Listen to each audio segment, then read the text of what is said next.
Bismillahirrahmanirrahim. Assalamualaikum warahmatullahi wabarakatuh. Innal hamdalillah nahmaduhu wa nasta'inuhu wa nastaghfiruh wa na'udzu billahi min shururi anfusina wa min sayyiati a'malina. Man yahdihillah fala mudilla lahu ومن يضلل فلا هادي له وأشهد أن لا إله إلا الله وحده لا شريك له وأشهد أن محمدا عبده ورسوله اللهم صل على نبينا محمد وعلى آله وصحبه ومن تبعهم بإحسان إلى يوم الدين. قال الله تعالى في كتابه الكريم: يا أيها الذين آمنوا اتقوا الله حق تقاته ولا تموتن إلا وأنتم مسلمون. يا أيها الناس اتقوا ربكم الذي خلقكم من نفس واحدة وخلق منها زوجها وبث منهما رجالا كثيرا ونساء واتقوا الله الذي تساءلون به والأرحام إن الله كان عليكم رقيبا.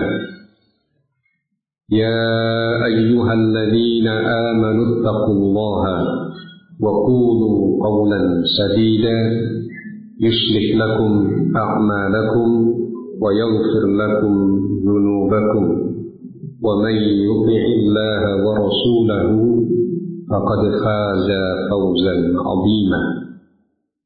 أما بعد فإن أصدق الحديث كتاب الله وخير الهدي هدي محمد صلى الله عليه وعلى آله وسلم وشر الأمور محدثاتها فإن كل محدثة بدعة وكل بدعة ضلالة وكل ضلالة في النار. إخواني وأخواتي في الله rahimani wa rahimakumullah.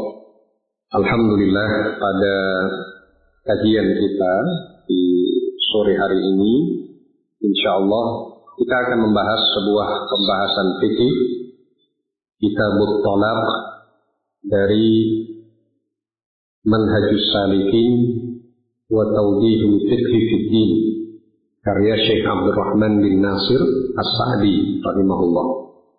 Jadi karena ini adalah kajian ummahat, pada kajian terakhir sebelumnya saya membahas bab al-khuluq, bab tentang khuluq, dan kita sekarang akan membahas Kitabut Thalaq, pembahasannya tentang perceraian dalam pernikahan, bagaimana hukum-hukumnya. Dan sangat penting bagi kita untuk mengetahui hukum-hukum, aturan-aturan Allah Subhanahu wa Ta'ala. Karena Al-Imam Sufyan bin Uyainah rahimahullah menjelaskan bahwa ilmu yang paling utama adalah ilmu tentang Allah dan tentang perintah Allah. Ilmu yang paling utama, afdalul ilmi al-ilmu billah wa bi amrillah. Ilmu yang paling utama adalah ilmu tentang Allah, bagaimana kita mengenal nama dan sifat-sifat Allah. Juga ilmu tentang perintah Allah, apa yang Allah perintahkan, apa yang Allah larang. Itu perlu untuk kita ketahui. Dan pembahasan tentang perceraian ini juga bagian dari pengetahuan tentang perintah Allah. Ada aturan-aturan. Perceraian memang bukan sesuatu hal yang diharapkan, tetapi kadang diperlukan. Ketika terjadi perceraian, maka perceraian hendaknya dilakukan sesuai aturan syariat dan juga secara baik-baik. Tidak sampai kemudian menjadi permusuhan, kebencian, ya, menghalangi anak bertemu bapaknya, anak bertemu ibunya. Tidak boleh memutus silaturahmi. Kadang perceraian itu diperlukan, tapi hukum asalnya makruh, tidak disukai. Karena perceraian itu adalah sesuatu yang sangat disukai oleh iblis. Iblis sangat suka kalau melihat ada perpisahan antara suami dengan istrinya. Sedangkan Allah Subhanahu wa taala, demikian juga Rasul sallallahu alaihi wasallam dengan aturan-aturan syariat menganjurkan kepada pernikahan, menganjurkan agar terjalin hubungan yang baik antar suami dan istri, bagaimana menjaga keutuhan dan kelanggengan hubungan tersebut. Itu yang disukai oleh Allah dan Rasul-Nya. Tetapi tidak ditutup sama sekali peluang untuk berpisah. Ketika dalam kondisi tertentu memang dibutuhkan untuk berpisah. Kata Syekh Abdurrahman bin Nasir As-Sa'di rahimahullah, Kitabut Thalaq, kitab tentang perceraian. Wal aslu fihi, landasannya adalah qauluhu ta'ala, firman Allah Subhanahu wa ta'ala, ya ayyuhan nabi idza talaqtumun nisaa fatalliquhunna liiddatihinna. Ya ayyuhan nabi, wahai nabi, idza talaqtumun nisaa, jika kalian, wahai nabi dan para sahabat, jika kalian mentalak istri, itu salam. Ini arahnya kepada Nabi juga kepada kaum muslimin yang lain. Idza talaqtumun nisaa, jika kalian menceraikan istri, fatalliquhunna li'iddatihinna, maka talaklah mereka sesuai dengan perhitungan iddahnya. Nah, nanti akan dijelaskan apa maksudnya. Sesuai dengan perhitungan iddahnya itu apa maksudnya? Menjatuhkan talaknya itu kapan? Ada aturan. Ini firman Allah di dalam surah At-Thalaq ayat yang pertama. Wa talaquhunna liiddatihinna fassarahu hadits Ibnu Umar. Mentalak istri sesuai dengan masa iddahnya itu ditafsirkan dalam hadis Ibnu Umar. Haitsu talaqa zaujatahu wa hiya haidun. Ibnu Umar ini pernah mentalak istrinya pada saat istrinya haid. Fasa'ala Umar radhiyallahu anhu Rasulullah sallallahu alaihi wasallam an dzalik. Kemudian Umar, ayah Ibnu Umar, ayahnya bertanya kepada Rasulullah Sallallahu Alaihi Wasallam, bolehkah mentalak istri, menjatuhkan talak istri pada saat istri sedang haid? Faqala, maka Rasul Sallallahu Alaihi Wasallam bersabda, tidak disebutkan di sini, kalau di dalam sebagian riwayat Nabi marah. Nabi marah.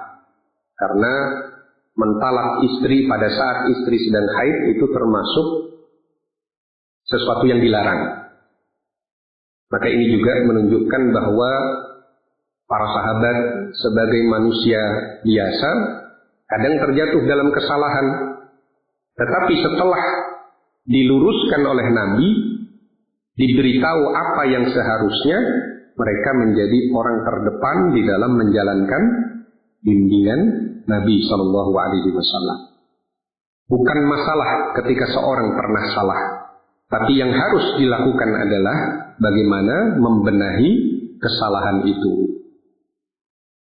Bertaubat kepada Allah, kemudian mengikuti aturan yang benar.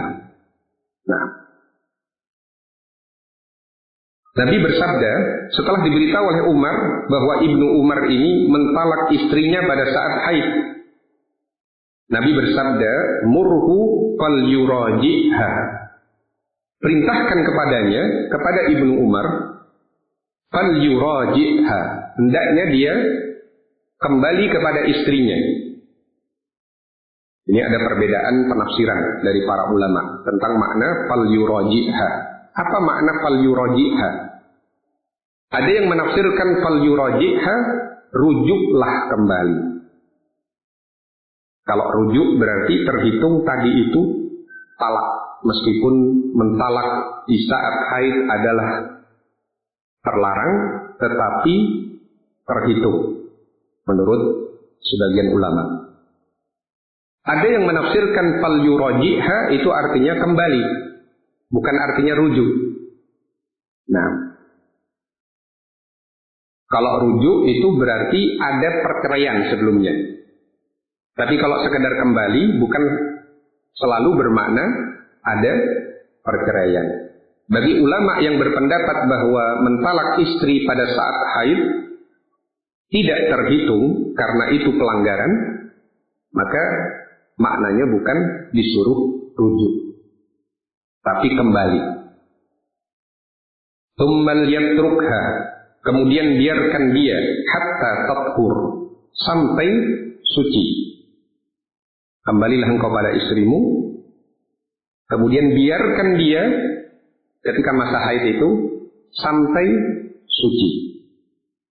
Tsumma tahidha, kemudian dia mengalami haid lagi. Tsumma tathur, kemudian suci lagi. Tsumma in syaa'a amsaka ba'du, kemudian kalau engkau mau, silakan engkau mempertahankannya.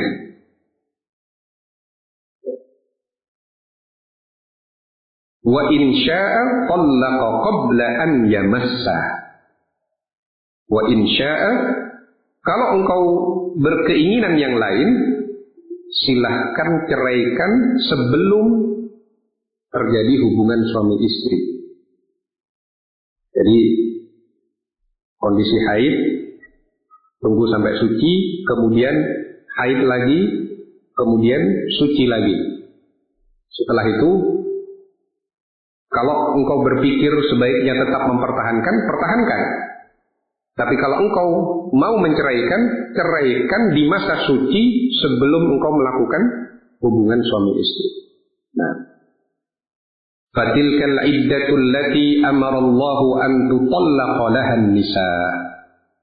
Fatilka, maka itulah al-iddah allati amara Allahu, yang Allah perintahkan an tutallaqa laha an-nisa, agar para wanita ditalak di masa itu.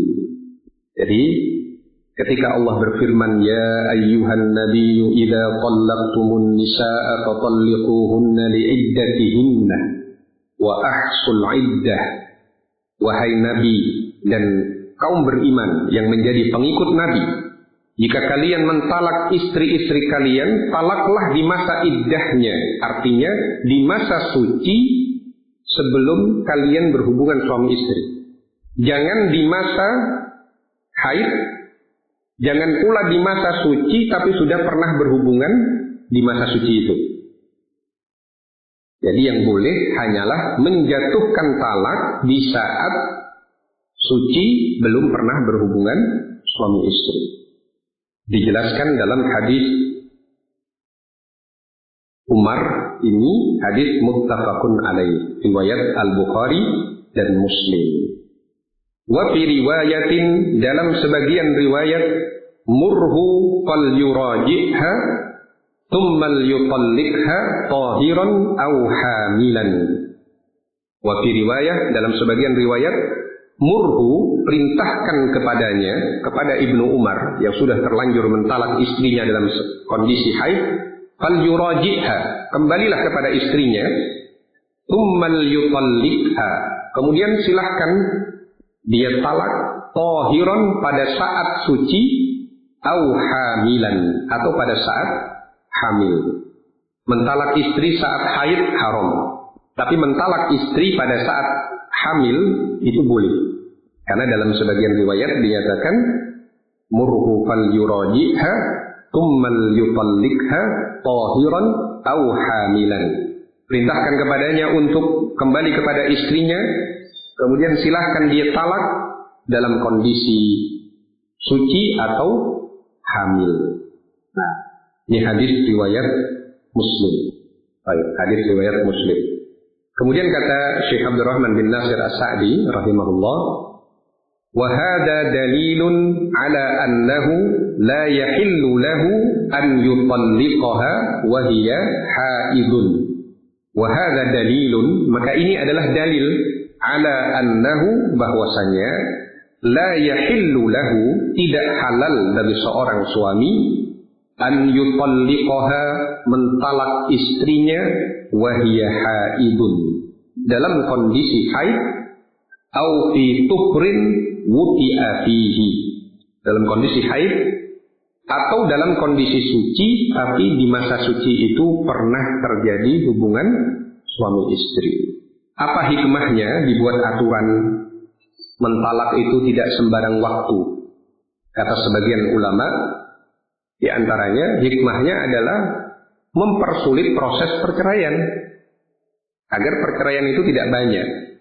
Ketika seorang wanita mengalami haid, secara hormonal mungkin saja dia tidak dalam kondisi seperti biasa, sehingga mungkin ada ucapan, ada perbuatan yang membuat suaminya tidak seperti kondisi normal. Nah, kalau sampai suami marah, kemudian melakukan sesuatu yang akan menjatuhkan talak, maka dia bisa berpikir, suami masih bisa berpikir, oh saya dilarang menjatuhkan talak sekarang, sabar dulu. Tunggu kalau suci. Kalau sebagian riwayat kan suci lagi, haid lagi, suci lagi. Riwayat yang tadi dinukil oleh Syekh Abdurrahman bin Nasir As-Sa'di rahimahullah. Maka dia akan berpikir ulang. Masih ada waktu. Tidak bisa menjatuhkan talak di waktu itu. Ketika masanya cukup lama, bisa jadi sesuatu yang sebelumnya direncanakan menjatuhkan talak itu bisa berubah lagi.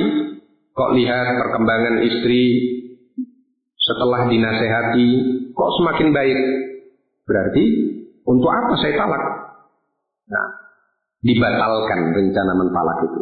Maka ini bagian dari aturan syariat yang menurut sebagian ulama hikmahnya adalah membuat perceraian menjadi semakin jarang. Nah, dan itu menunjukkan bahwa perceraian itu secara asal nggak diharapkan. Kalau bisa dipertahankan, itu yang terbaik. Nah, kecuali apabila ditimbang mafsadahnya lebih besar daripada maslahatnya, barulah dalam kondisi tertentu mungkin perceraian adalah jalan terbaik. Supaya tidak memudaratkan kedua belah pihak, baik suami ataupun istri. Kemudian kata Syekh Abdurrahman bin Nasir As-Sa'di rahimahullah, illa in tabayyana hamluha, kecuali jika sudah jelas hamilnya. Kalau sudah jelas hamilnya, meskipun dalam kondisi suci, sudah pernah berhubungan di masa suci itu, boleh menjatuhkan talak pada saat istri hamil. Nah, berdasarkan riwayat yang tadi kita baca, tsummal yutalliqha tahiran aw hamilan, kemudian silakan dia talak di waktu itu istrinya, baik dalam kondisi suci atau dalam kondisi hamil. Nah, baik, kita beri jeda dulu sebelum kita lanjut. Mungkin ada yang perlu disampaikan.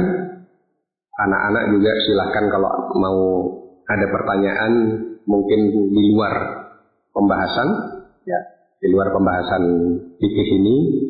Kalau ada pertanyaan terkait sholat, terkait wudu, atau para aba jika ada pertanyaan terkait pembahasan tadi atau di luar itu, silakan. Jadi pertanyaannya adalah bagaimana ketika di usia senja, di usia lanjut, sudah tidak haid lagi, tidak mungkin ditunggu haidnya karena sudah tidak haid. Apakah memang tidak boleh dijatuhkan talak? Jawabannya, aturan tadi berlaku untuk wanita-wanita yang mengalami haid. Kalau wanita yang tidak mengalami haid, baik sudah pernah haid kemudian berhenti, atau dia belum pernah haid, maka boleh menjatuhkan talak di waktu kapan saja. Tidak terikat dengan aturan seperti yang tadi disebutkan dalam Quran surah At-Tolaq ayat yang pertama. Ada dua pertanyaan. Pertanyaan pertama, bagaimana dengan menjatuhkan talak saat istri nifas? Pertanyaan kedua, tidak ada kaitan dengan pembahasan tentang talak, yaitu bagaimana sunnahnya ketika kita akan memulai sholat berjamaah. Yang pertama, apakah dilarang menjatuhkan talak saat nifas? Ini ada perbedaan pendapat para ulama. Sebagian ulama seperti Syekh bin Baz kalau saya tidak salah, dan ulama-ulama yang lain berpendapat bahwa sama saja, nifas juga sama dengan haid, Karena Nabi SAW ketika bersabda kepada istri beliau, bertanya, apakah engkau haid? Itu kadang Nabi menggunakan istilah anafisti, apakah engkau nifas? Maksudnya haid.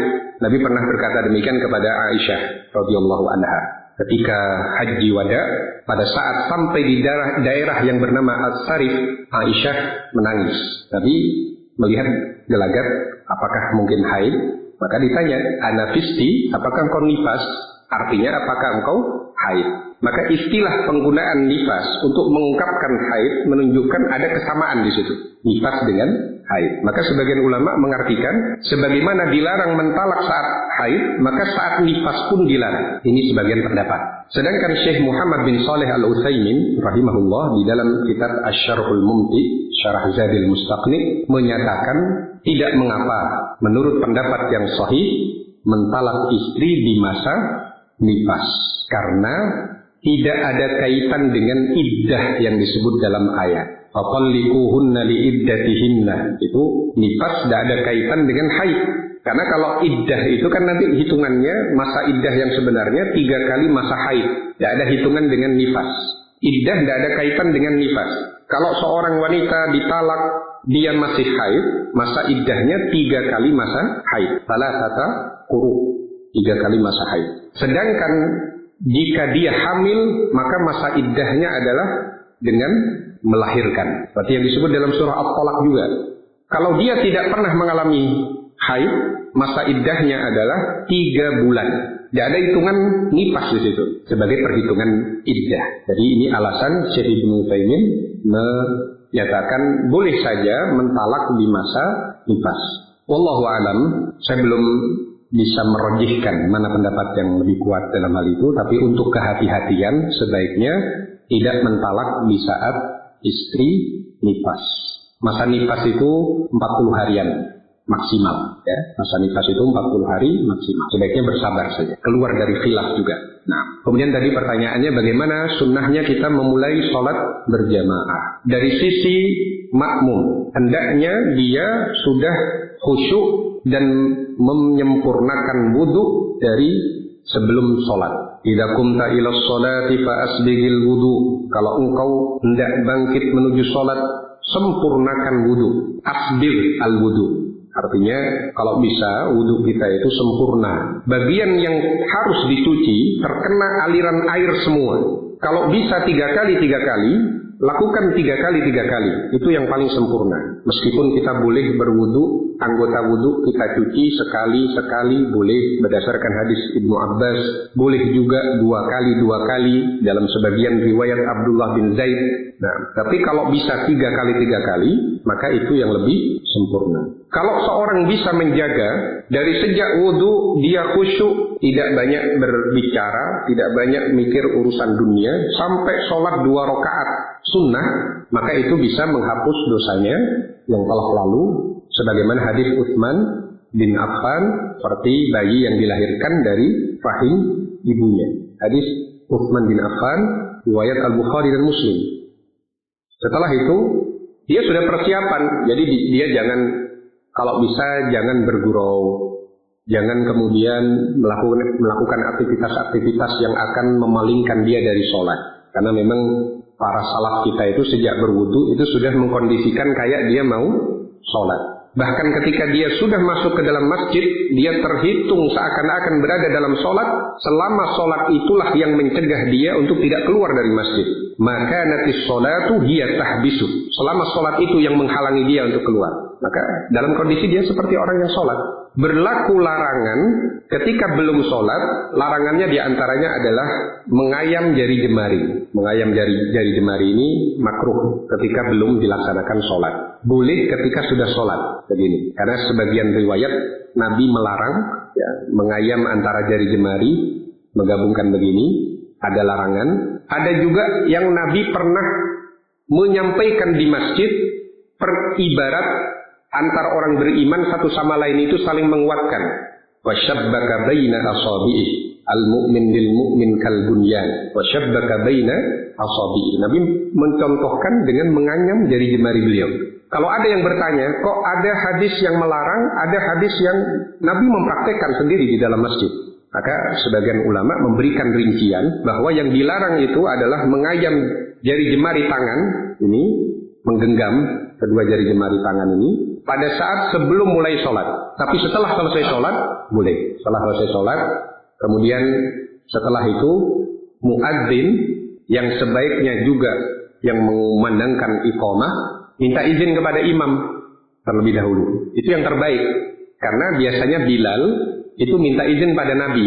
Apakah waktunya saya kumandangkan iqamah? Sebelum itu silakan sholat sunnah terlebih dahulu. Silakan manfaatkan waktu untuk berdoa di antara adzan dan iqamah. Nah, kemudian kalau sudah imam mempersilahkan atau imam yang menunjuk kumandangkan iqamah, maka dikumandangkan iqamah. Setelah itu makmum mengatur barisan rapat dan lurus. Pusatnya adalah di tengah. Acuan untuk meluruskan dan merapatkan shaf adalah makmum yang berada tepat di belakang imam. Itu acuannya. Maka yang berada di sebelah kiri imam merapatkan ke kanan. Kalau kita arah kiblatnya barat, seandainya posisi kita sebagai makmum berada di sebelah selatan, ya, maka kita cuma mikir bagaimana caranya merapatkan dengan yang sebelah kanan kita. Gak usah mikir yang kiri sudah. Gak usah mikir yang kiri. Yang berada di sebelah utara mikirnya merapatkan ke arah selatan, ke arah kiri. Karena senternya, pusatnya, itu acuannya adalah yang persis di belakang imam. Jadi kemudian rapatkan dengan baik, lunakkan antar saudara kalian. Itu sebutan hadisnya. Yang bagus telapak kaki diarahkan ke kiblat semua, lurus begini, jangan bengkok begini, jangan bengkok begini, karena itu akan menyulitkan bagi yang akan merapatkan. Setelah rapat lurus baru diingatkan oleh imam. Mau pakai bahasa Indonesia silahkan, rapatkan dan luruskan shaf, karena rapat dan lurusnya shaf adalah kesempurnaan sholat, boleh. Kalau perlu dipastikan dulu rapat dan lurus dulu. Nah, bagaimana Nabi benar-benar memperhatikan rapat dan lurusnya shaf sebelum sholat, sebagaimana beliau mengatur lurusnya barisan dalam pertempuran. Itu yang sempurna. Tapi kalau seandainya dia langsung Allahu Akbar misalkan, tetap sah saja, cuma dia melewatkan beberapa keutamaan. Jadi setelah itu baru imam mengumandangkan takbir Allahu Akbar, disambut oleh makmum juga Allahu Akbar. Jangan terlalu lama jedanya.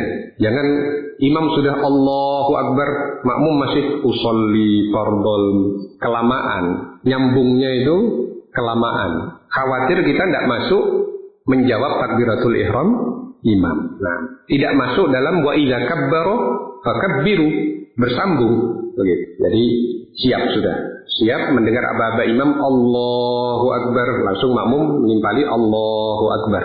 Nah, itu memulai sholat. Manakah yang lebih dulu berdiri, imam atau muadzin? Bebas sebenarnya. Ya, tidak ada aturan khusus. Yang penting muadzin dapat isyarat dari imam bahwasanya sudah waktunya qomat, maka dia iqomah. Dan kalau sudah dikumandangkan iqomah, ketika kita sedang sholat masih belum 1 rakaat, maka batalkan sholat itu. Langsung bergabung dengan mengatur shaf. Karena Nabi SAW bersabda, "Idza uqimatis sholatu fala sholata illa al-maktubah."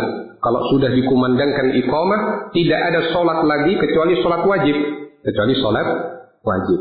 Ini berlaku untuk yang belum sampai di ruku di rakaat terakhir. Belum sampai ruku di rakaat terakhir. Biasanya kan sholatnya 2 rakaat kan. Kita menunggu adzan dan iqamah itu kan sholatnya 2 rakaat. Kalau masih di rakaat pertama, batalkan. Di rakaat kedua, kalau masih belum ruku, batalkan. Kalau sudah lewat ruku, kita ada pilihan. Mau lanjut karena kita sudah dapat 1 rakaat, atau batalkan. Sekalipun dibatalkan, tetap tidak sia-sia amalan sholat yang terputus tadi. Tetap bernilai pahala di sisi Allah Subhanahu wa ta'ala. Karena kita memulainya karena Allah, mengakhirinya juga karena Allah Subhanahu wa ta'ala. Ya, kalau tidak ada imam yang pasti, paling tidak dipastikan imamnya di waktu itu dulu. Siapa yang mau jadi imam?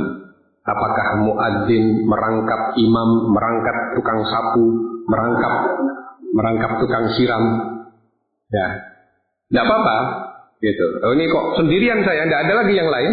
Ya sudah, kumandangkan iqamah. Tidak perlu tanya di mana, apakah kita mulai iqamah, tanya pada diri sendiri. Karena dia yang jadi imam, tidak perlu. Jadi sudah lihat, kok tidak ada, ini mungkin teman-teman semuanya uzur ya. Mungkin di rumahnya masing-masing hujan, padahal di sini tidak hujan. Mungkin saja hujan lokal. Maka yang muadzin iqamah dengan inisiatif sendiri. Apa kita tidak perlu menyelesaikan pembahasan talak ya? Atau tidak apa-apa, karena itu sama-sama ilmu. Gimana? Siapa yang Anda mintai pertimbangan ini? Ustadz Mus'ab, tanya jawab aja. Ayo. Azad. Ya, tanya jawab aja.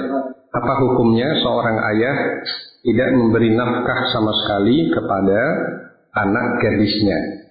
Kalau dia, anak gadisnya itu masih belum menikah, belum punya suami, maka tanggungan nafkah itu ada pada orang tua. Ketika orang tua tidak mampu, maka tanggungan nafkah itu juga pada kakak laki-lakinya.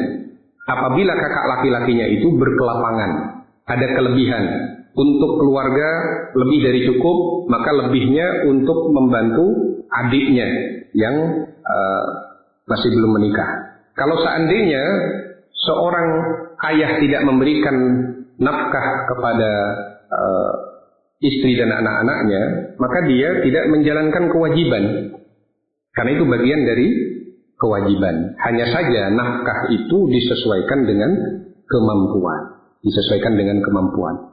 Nah, jadi kalau dia memang tidak mampu, mungkin karena sedang sakit, misal, sehingga tidak bisa memberikan nafkah, dia tidak menjalankan kewajiban, tapi uzur, maka tidak berdosa. Tapi kalau seandainya seorang ayah punya kemampuan, tapi karena dia misalkan bercerai sama istrinya, dan anaknya yang perempuan ikut istrinya yang diceraikan tadi, kemudian dia tidak ada upaya untuk memberikan nafkah, maka yang demikian ini berdosa. Beda dengan dia sudah berupaya tapi dihalangi, itu di luar kemampuan. Apalagi kalau anaknya memang masih bersama dia, maka itu bagian dari tanggungan dia, maka harusnya juga mendapat bagian dari nafkah tersebut. Nah, disebutkan dalam sebagian hadis, Nabi Shallallahu Alaihi Wasallam bersabda, "Idda biman ta'ul." Dahulukan alokasi nafkah, alokasi infak itu kepada orang-orang yang harus kalian beri makan, istri, anak-anak, itu dahulukan sebelum kita memberi kepada yang lain. Kalau ada kelebihan kepada saudara, silahkan. Pada kerabat yang lain silahkan. Tapi dahulukan tanggung jawab kepada anak dan istri. Istri dulu yang paling utama, kemudian anak. Nah, jadi ada pertanyaan, apakah jika kita menikah, seorang wanita menikah dengan duda yang punya anak, misalkan anaknya laki-laki, setelah itu cerai lagi, apakah anak tiri itu menjadi mahram bagi ibu tirinya?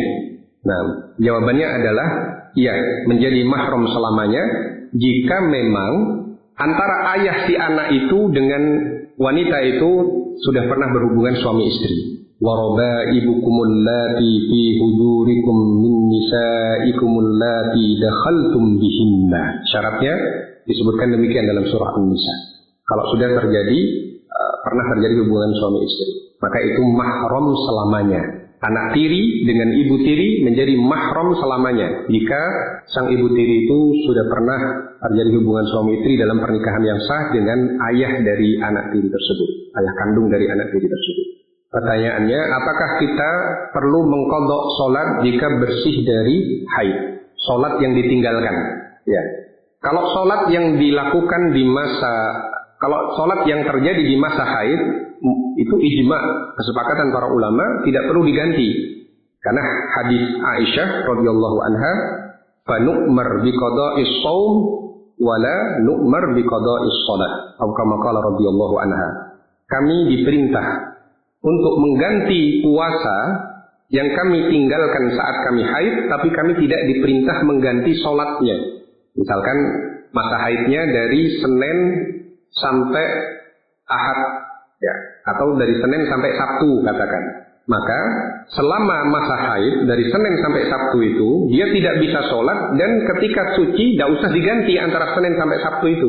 Yang jadi khilaf dari para ulama adalah ketika dia belum haid, dia belum sempat sholat. Ini jadi perbedaan pendapat para ulama. Misal di hari Ahadnya, atau kalau misalkan Seninnya itu mulai haid di waktu duhur, katakan di waktu duhur, ada waktu bagi dia sebenarnya untuk sholat, tapi masih ditunda, sampai saya nanti sholat saja sudah mau sholat jam 1, ini baru jam 12. Qadarullah setengah 1 haid. Apakah sholatnya hanya satu sholat itu saja, duhur itu saja yang perlu diganti? Itu jadi perbedaan pendapat ulama. Kalau antara Senin sampai Sabtu yang dia haid, jelas tidak usah diganti. Tapi sebelum haidnya itu ada masa dia bisa sholat, dia bisa sholat, tapi dia tidak segera sholat. Nah, di sini ada khilaf di kalangan para ulama. Dari sisi keharusan, insya Allah tidak harus. Tetapi dari sisi kehati-hatian, kalau mau diganti, tidak mengapa insya Allah. Nah, karena dia mungkin merasa, mestinya saya manfaatkan waktu setelah azan, tidak menunda. Tapi saya masih menunda. Karena khawatir itu sebuah kesalahan, mau diganti untuk yang duhur itu saja, ya, maka silakan, tidak apa-apa. Itu pendapat sebagian ulama. Misalnya jam 9, seandainya jam 9 ya. Apabila seorang wanita bersih haid jam 9, apakah dia harus sholat isya? Kalau sholat isya, iya, harus sholat isya, karena itu masih masuk waktu sholat isya. Beda masalah kalau dia haidnya, bersih dari haidnya, itu lewat dari tengah malam. Kalau sudah lewat dari tengah malam, dia tidak perlu sholat isya, karena sudah di luar waktu. Lewat dari tengah malam, itu sudah bukan waktu isya. Karena dalam hadis riwayat Muslim dinyatakan, waktul isya ila wasatil lail. Waktu isya itu sampai pertengahan malam. Lewat dari pertengahan malam, kata Syekh Ibnu Taimin, itu sudah bukan waktu isya, juga bukan waktu sholat rawatib isya. Ba'diyah isya tidak bisa sudah. Itu sudah masuk qiyamul lail. Nah, sudah masuk qiyamul lail. Nah, kalau jam 9, tentu isya'nya ini masih tanggungan dia. Setelah dia suci dari haid, kemudian mandi, maka lakukan sholat isya. Bagaimana cara mengqadha sholat? Apakah mengqadha sholat itu harus di waktu sholat isya atau di sembarang waktu? Nah, mungkin yang dimaksud adalah, kalau misalkan saya ketiduran sholat isya di malam ini sampai masuk waktu subuh, karena tidurnya luar biasa. Nah, dari maghrib sampai subuh, misalkan. Apakah saya nunggu isya berikutnya, saya ganti di isya itu? Isya yang kemarin dilakukan di isya sekarang.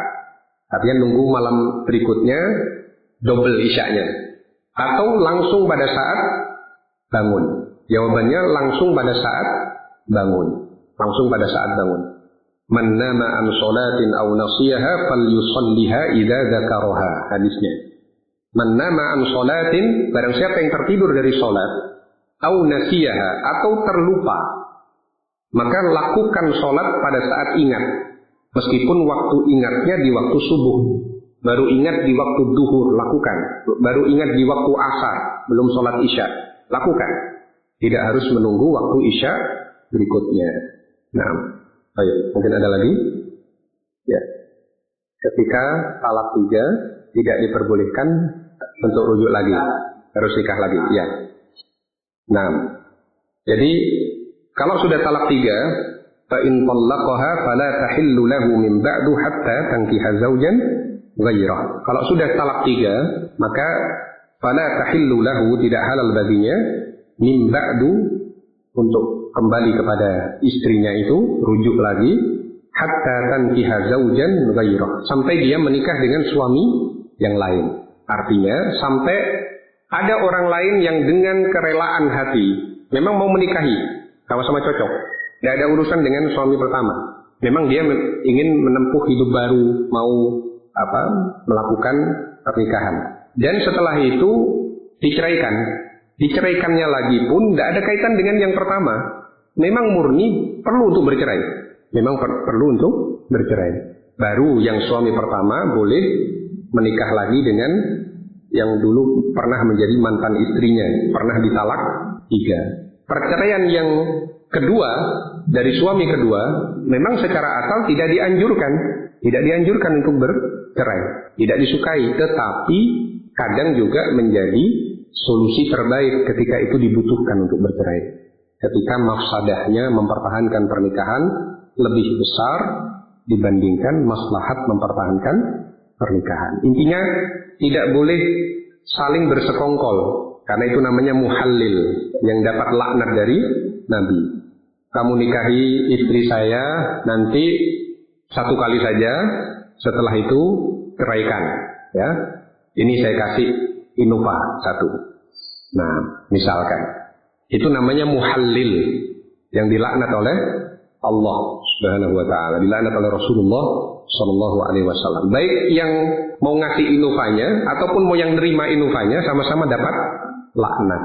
Nah, kalau seorang wanita dia suci dari haidnya, ya, suci dari haidnya, kemudian dia ingin mengganti 1 sholat saja yang belum sempat dia laksanakan saat terjadinya haid. Ya, seperti yang kita contohkan tadi, zuhur jam 2 dia mengalami haid.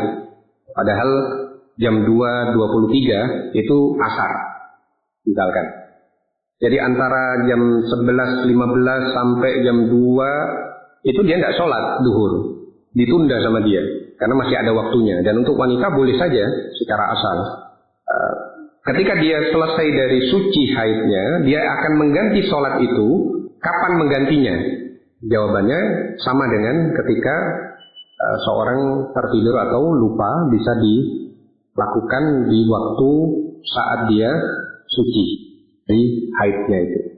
Nah, kalau misalkan haidnya itu suci di waktu isya tadi jam 9 contohnya, ya dia laksanakan sholat isya terlebih dahulu, kemudian dia mau mengganti sholat zuhurnya, silakan. Bagi yang mengambil langkah kehati-hatian mengganti. Kalau dari sisi keharusan, insya Allah tidak. Dari sisi keharusan, tidak. Mengganti sholat di waktu terlarang. Apakah boleh mengganti sholat di waktu terlarang? Jawabannya boleh. Karena yang waktu terlarang melaksanakan sholat itu hanyalah sholat-sholat yang tidak memiliki sebab. Jadi kayak sholat sunnah mutlak. Itu dilarang di waktu-waktu terlarang melaksanakan sholat. Tapi kalau memiliki sebab, baik itu mengganti langsung, ya, karena hadisnya, man nama an sholatin au nasiyaha falyusalliha idza dzakaraha. Barang siapa yang ketiduran dari sholat atau dia lupa, maka hendaknya dia lakukan saat ingat. Saat ingatnya ini bisa bersamaan dengan waktu terlarang sholat. Tapi yang terlarang sholat itu adalah sholat yang tidak memiliki sebab, yaitu sholat-sholat sunnah mutlak. Kalau sholat pengganti, sholat qadha, insya Allah tidak mengapa. Cuma yang diterapkan oleh Nabi, karena Nabi pernah bangun kesiangan, sholat subuh, matahari sudah terbit, beliau semua, Nabi dan para sahabat kecapean dalam perjalanan jihad.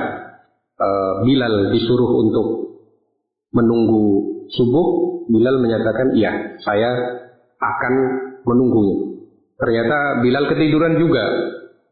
Akhirnya semua ketiduran, saat matahari sudah bersinar baru bangun. Di situ Nabi Shallallahu Alaihi Wasallam menyuruh para sahabat berpindah tempat, karena tempat ini telah dihadiri oleh syaitan yang menyebabkan kita tertidur pulas semua. Nah, berpindah sebentar, setelah itu dikumandangkan azan oleh Bilal, ya, hadisnya ada dalam Sahih Muslim, dikumandangkan azan oleh Bilal. Setelah itu para nabi dan para sahabat masih sholat sunnah qobliyah subuh. Setelah itu qomat, sholat subuh. Begitu. Masih sempat untuk qobliyah subuh, kemudian sholat subuh. Nah, dan itu memang sudah lewat waktu terlarangnya. Sudah lewat waktu terlarangnya karena sudah agak tinggi, matahari sudah kurang lebih sudah masuk waktu duha pada waktu itu. Jadi pertanyaannya, bagaimana jika ini shop atau rokaat? Shopnya, shop kedua, tiba-tiba ada yang keluar, menjauh. Menjauhnya karena fitnah atau apa ini? Menjauhnya karena fitnah atau karena mau ke belakang? Artinya sudah rapat sebelumnya. Jadi kalau memang kita tahu bahwasanya dia seorang yang mengerti sunnah ini, ya kita rapatkan untuk menjalankan bimbingan Nabi Shallallahu Alaihi Wasallam. Beda dengan kalau kita di masjid awam yang memang dia ketika dipepet lari. Kalau dipepet terus lari-larian ini, kejar-kejaran. Ya, maka jangan yang seperti itu. Ada fatwa Syekh Al-Albani tentang hal itu. Nah, jadi tidak usah sudah. Hampir sama dengan kalau ada saudara kita kunjungi, ditutup pintunya. Kita ucapkan salam, tidak dijawab. Ya, kita tidak membenci dia. Ya. Kita berusaha merapatkan soft ini. Tapi kok lari terus? Ya sudah. Sementara khawatir kita dianggap pengganggu. Ya, sementara tidak usah dulu. Bukan karena kita yang menjauh. Tapi kita mendekat, belum dapat respon yang diharapkan. Baik, kita lanjut pembahasan kitabnya. Sekarang yang dibahas adalah lafaz talaknya. Ketika suami menjatuhkan talak, lafaznya itu ada yang tegas, ada yang tidak tegas. Ada yang langsung, ada yang diikatkan dengan waktu tertentu atau syarat tertentu. Kata Syekh Abdurrahman bin Nasir As-Sa'di rahimahullah, wa yaqa'u at-talaqu bi kulli lafdhin dalla 'alaihi. Wa yaqa'u at-talaqu, jatuh talak bi kulli lafdhin dalla 'alaihi, dengan lafaz apapun yang menunjukkan makna talak. Yang pertama, sharihin, tegas. La yufhamu minhu siwa talak, tidak dipahami dari ucapan itu selain talak. Kalafzi at-talaq, seperti lafaz at-talaq. Wa ma tasarrafa minhu, dan kalimat at-talaq maupun variasinya yang ditafsir dengannya. Tallaqa, yutalliqu, tatliqah, misalkan. Wa ma kana mithluhu, dan yang semisal dengannya. Jadi ada ucapan tegas. Suami menyatakan kepada seorang istrinya, saya ceraikan engkau. Itu bermakna sama dengan saya talak engkau. Atau tegas, saya ingin kita berpisah bukan sebagai suami istri lagi. Itu tegas. Tidak ada makna lain.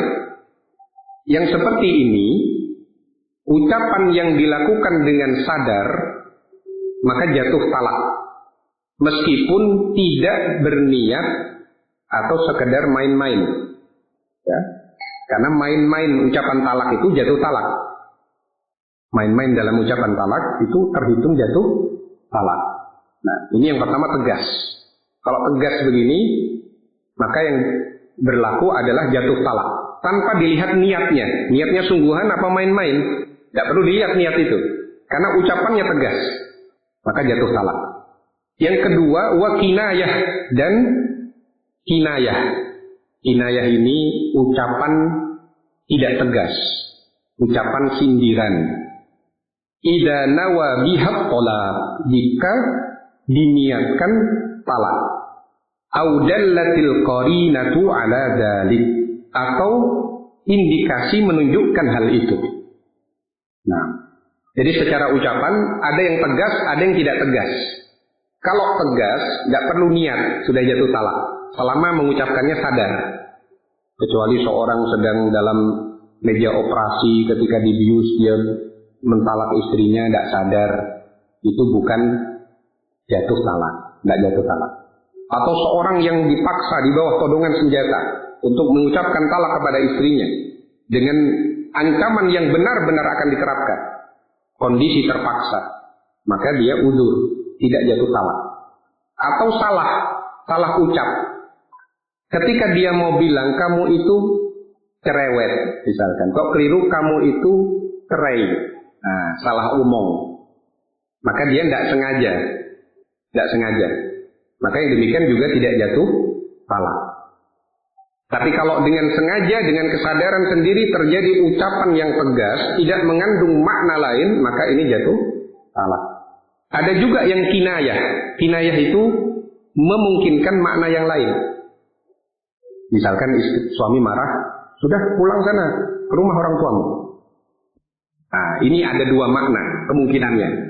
Bisa bermakna cerai, bisa bermakna bukan cerai. Kalau yang seperti ini harus diniatkan talak baru jatuh talak. Harus dipastikan apa yang diniatkan oleh suami ketika mengucapkan pulanglah engkau ke rumah orang tuamu. Apa maksudnya pulang dulu karena saya mau safar, ya, tidak ada orang di rumah, kamu pulang ke sana, ya. Atau memang maksudnya adalah cerai.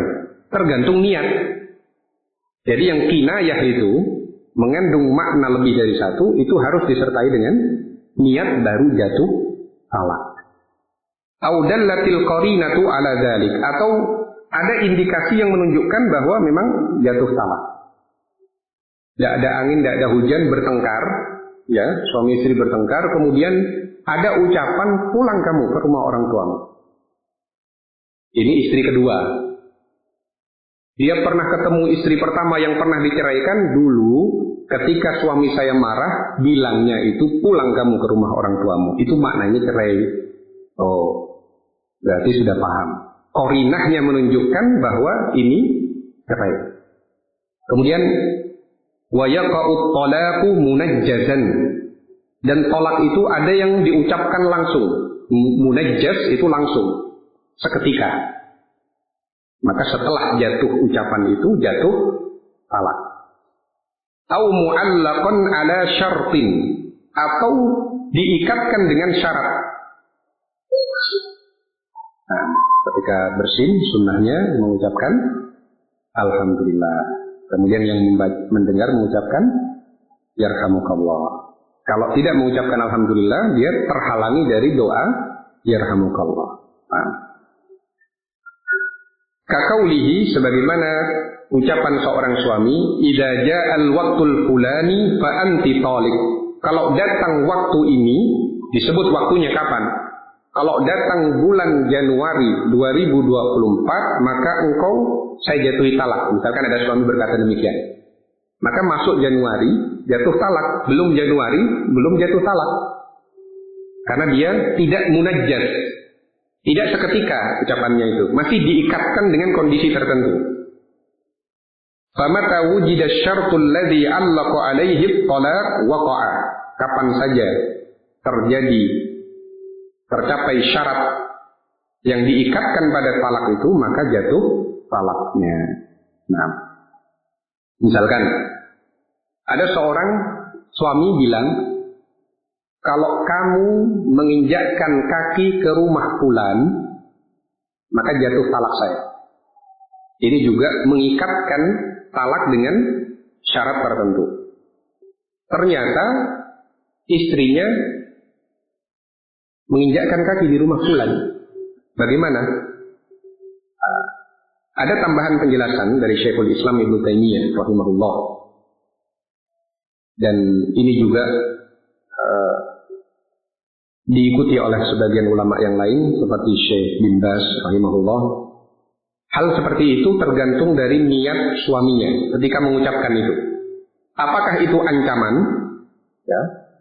Apakah sekedar ancaman atau memang diniatkan bahwa jika terjadi saya akan menjatuhkan talak? Ada dua kemungkinan. Sekedar ancaman atau memang dia niatkan benar-benar jatuh kalau terpenuhi syarat itu. Kalau niatnya kedua, benar-benar jatuh kalau terpenuhi syarat itu, maka jatuh talak. Ketika istrinya menginjakkan kaki di rumah fulan. Tapi kalau itu sebenarnya ngancam istri dan dia tidak yakin istrinya benar-benar berani melakukan itu. hanya untuk nakut-nakuti saja. Kok ternyata dilakukan sama istri. Apabila yang diniatkan adalah mengancam saja, maka Syekhul Islam Ibnu Taimiyah rahimahullah berpendapat berarti dia kalau terjadi apa yang dipersyaratkan telah melanggar sumpah. Akibatnya dia harus membayar kafarah sumpah. Harus membayar kafarah sumpah. Memberi makan 10 orang miskin, atau memberi 10 orang miskin pakaian, atau memerdekakan hamba sahaya. Kalau tidak bisa baru berpuasa 3 hari. Nah, baik. Dari sini selesai pembahasan kita di pasal yang pertama saja. Nah, pertanyaannya adalah bagaimana jika seseorang mengaitkan syarat itu dan ketika itu istri sedang haid. Nah, kalau yang terkait dengan istri sedang haid itu adalah untuk talak yang munajjas, yang dilarang. Ya, yang munajjas. Tapi kalau munajjas itu artinya seketika. Tapi kalau ini terikat dengan syarat, maka insya Allah tidak termasuk yang demikian. Nah, baik. Sudah masuk jam 5. Ya. Mungkin ada pertanyaan sebelum kita akhiri? Kalau tidak ada, kita cukupkan sampai di sini. Insya Allah mungkin kita akan lanjutkan lagi di pembahasan yang lain atau di kajian yang lain.